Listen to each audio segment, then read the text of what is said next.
Well, I think it does seem like we're headed into a recession here in 2023. The magnitude of that recession is debatable, but I think it's at least a light to moderate recession. Potentially, it's on the order of 2009. So I think it's wise to kind of like prepare for the worst, hope for the best, prepare for the worst. Don't get too adventurous. Like watch out for margin debt. Like I would really advise people to not have margin debt in a volatile stock market. And, from a cash standpoint, keep powder dry. You can get some pretty extreme things happening in a down market. Like Brett Johnson, who was a CFO, who is a CFO of SpaceX, was at Broadcom in 2000.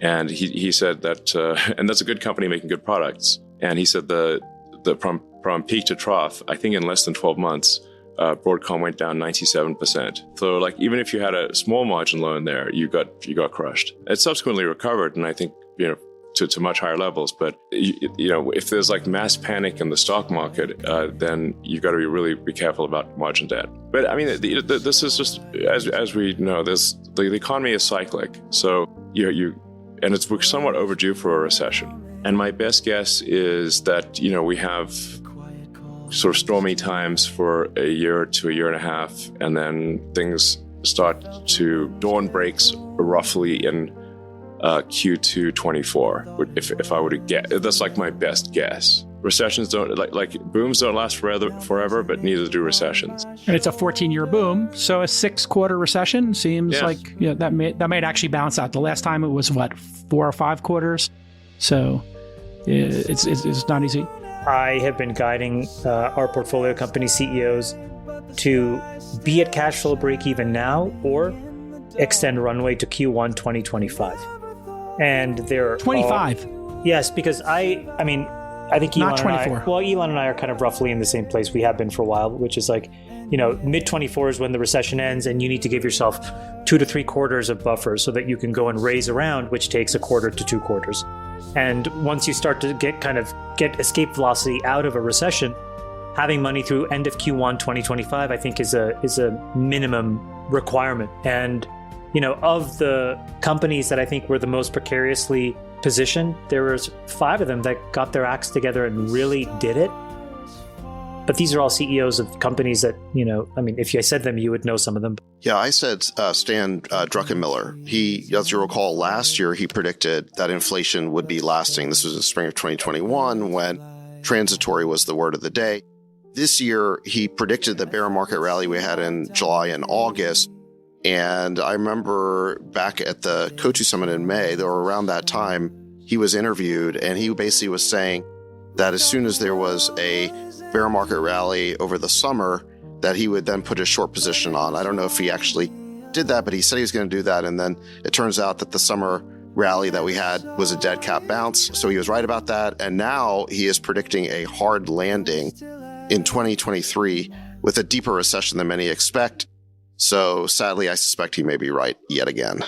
Friedberg, best investor for you, 2022. Same. I had Druckenmiller. I indicated that he's been doing interviews pretty much every quarter for the last 2 years, and he's been pounding the table, telling everyone what's going to happen, and it all happened. And he even told people the trades in mid-2021. He said he was short long-dated treasuries, and he was long commodities. And if you had put those 2 trades on at that time and held them to today, you would have made a fortune. And so I think he's extraordinary in his ability to kind of see macro in a way that others don't, but also to take extremely brave action with his portfolio. He's renowned for how big the bets are that he makes and how quickly he can change his mind when he's wrong and make another big bet and still get himself out of the hole. He's incredible. So I definitely give it to Stanley Druckenmiller this year. On a dollar basis, the biggest business loser of this year was big tech. And I think that you saw 3 things happen, which I think are important for the future.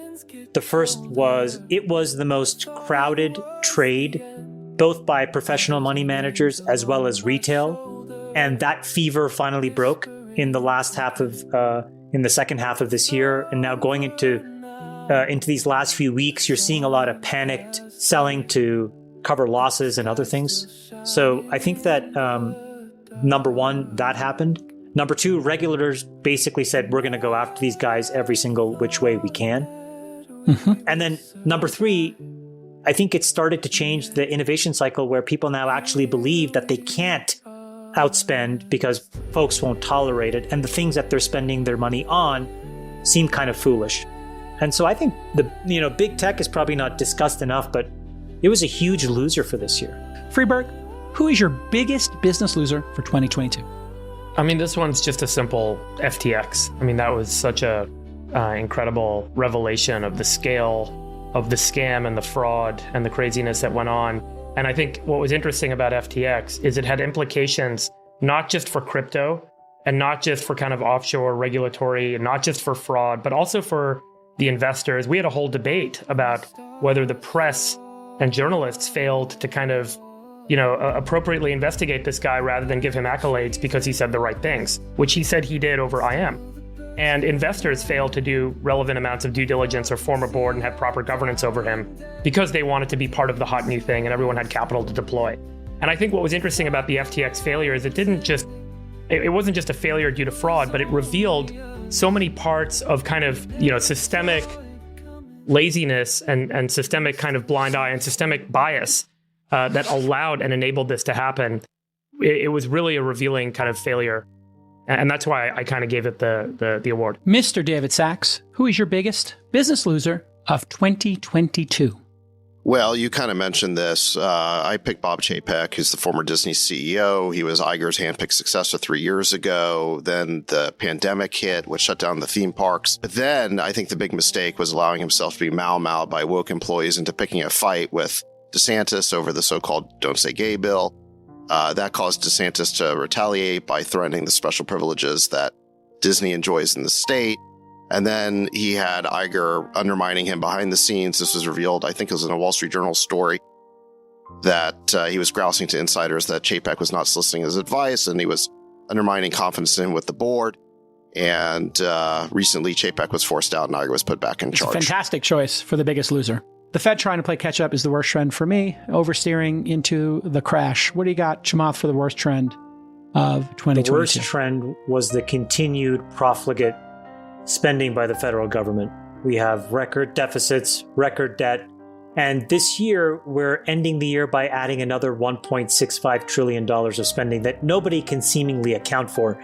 It is truly the Christmas tree of Christmas trees in terms of bills. So we have not gotten religion yet around being measured in how we spend money. Good one. Worst trend, Sachs. Last year, my worst trend was authoritarianism growing all over the world. And I think that was a pretty decent prediction. This year's worst trend is the government colluding with big tech to engage in censorship. This is how they're going to do the authoritarianism.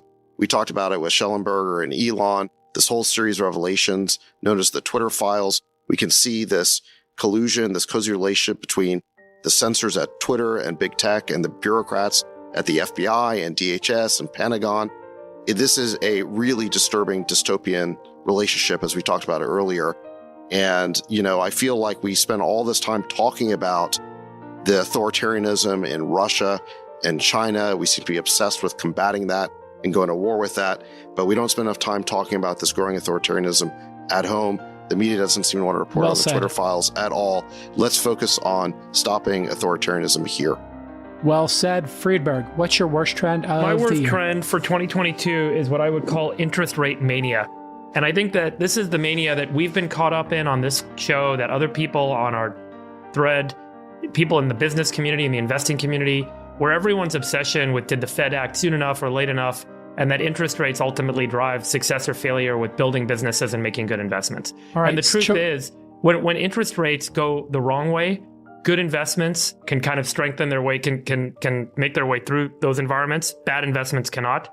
Good businesses can make their way through and bad investments cannot. And so I think our mania around the fact that interest rates and the Fed ultimately drove bad outcomes in businesses and investments is a flawed kind of assertion. And we all want to kind of get back to the drunken days where, a low interest rate environment enables us all to be successful and wealthy. And I think that that's kind of changed. So I think it's time for us to get away from the interest rate mania and focus more on solid investing and solid business.